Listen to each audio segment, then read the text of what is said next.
Altro tragico episodio di violenza che solo per un caso non è sfociato nell'ennesimo femminicidio proprio nel giorno dei funerali di Giulia Cecchettin a Padova. In Sicilia una donna di 50 anni è stata aggredita dal marito che l'ha sfregiata con l'acido. La vittima aveva già denunciato le violenze in famiglia e per questo motivo, insieme alla figlia minorenne nata da una precedente relazione, era stata alloggiata in una comunità protetta il cui indirizzo era mantenuto rigorosamente segreto per non consentire all'uomo di avvicinarle. Da metà novembre la madre e la figlia non vivevano più nell'abitazione di Palma di Montechiaro. Nella tarda mattinata la donna è stata costretta a tornare a casa per prendere dei vestiti. Ad attenderla l'ha trovato quello che almeno formalmente era ancora suo marito. L'uomo, Saro Gioacchino Morgana di 48 anni, con diversi precedenti penali, aveva evidentemente pianificato tutto, atteso la moglie nascosto dietro la porta e quando la donna ha varcato la soglia le ha lanciato contro dell'acido. La vittima si è difesa con forza, ne è nata una colluttazione, durante la quale l'acido si è riversato anche sulle mani e sul collo dell'uomo, che ha riportato ustioni di terzo grado. L'assessore è stato soccorso e portato dai poliziotti del commissariato di Palma di Montechiaro all'ospedale San Giacomo d'Altopasso di Licata, da dove è stato poi trasferito al centro grandi ustioni del Cannizzaro di Catania, dove si trova attualmente in stato di arresto con l'ipotesi di lesioni personali gravissime.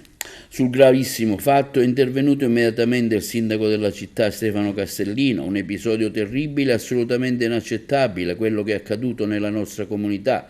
La notizia, continua il sindaco, ci riempie di sgomento e rabbia. La violenza domestica e il suo manifestarsi in maniera così cruenta rappresenta un male profondo che attanaglia la nostra società e va combattuto con fermezza. Non esistono parole adeguate per commentare tali gesti, continua Castellino, né giustificazioni per un comportamento così orribile.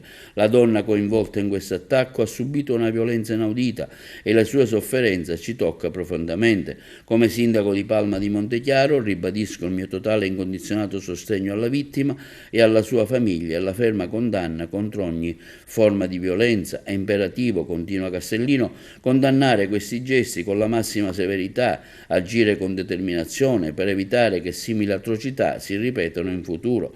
Come società tutta abbiamo la responsabilità di adottare misure concrete per contrastare la violenza domestica e sensibilizzare la comunità sui gravissimi rischi e irreparabili pericoli commessi.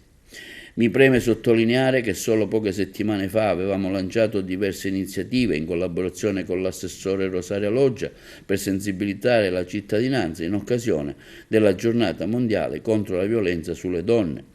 Questo fatto dimostra Castellino che occorre fare sempre più e intensificare i nostri sforzi per garantire la sicurezza delle donne nella nostra comunità.